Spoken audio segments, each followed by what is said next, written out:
Want to be a better DM? Well, my name's DM Rhino, and today we're looking at another D&D monster, the Planar. Now, if you haven't seen the first video, check out the first video where I discussed the lore of the Planar, where they come from and the quests.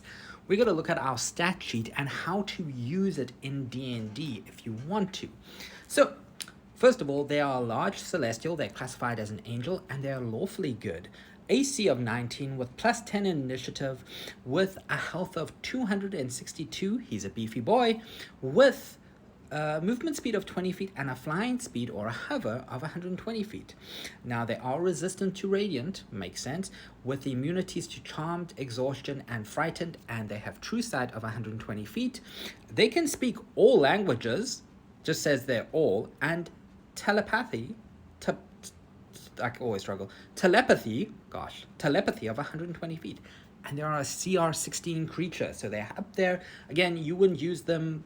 People wouldn't necessarily fight them because they're quest givers. They're going to be our support. What are the traits? Well, they have divine awareness. Planers know if it hears a lie, so you can only tell the truth. They have exalted restoration. If it dies outside Mount Celestia, which is heaven in D&D, the body disappears and gains a new body instantly with all its hit points somewhere in Mount Celestia. Fine, cool. And of course, they've got the ever-famous magic resistance, which means it gets advantage on saving throws against spells and other magical effects. Cool. That's all fine. But we want to get into the combat, the actions. They have a multi-attack. They can make 3 attacks with their Radiant Sword or use a Holy Burst. The Radiant Sword does a plus 12 to hit. It's a 10-foot range. It does 2d6 plus 7 slashing damage plus 1d8 radiant damage. 3 times.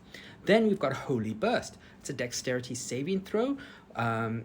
It's a sphere of 20 feet, centered on a point the planar can see. Each creature within that 20 feet has to make a dexterity saving throw of 20 or take 7d6 radiant damage. Half the damage if you succeed.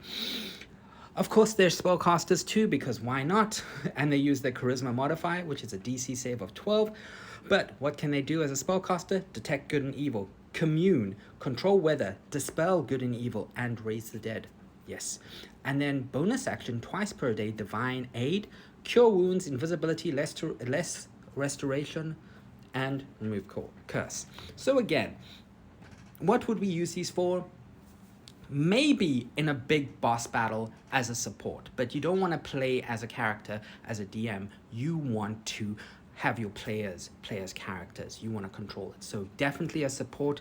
If you want to have fun, they could challenge this as a test to see if they could fight the big boss. But yeah, support.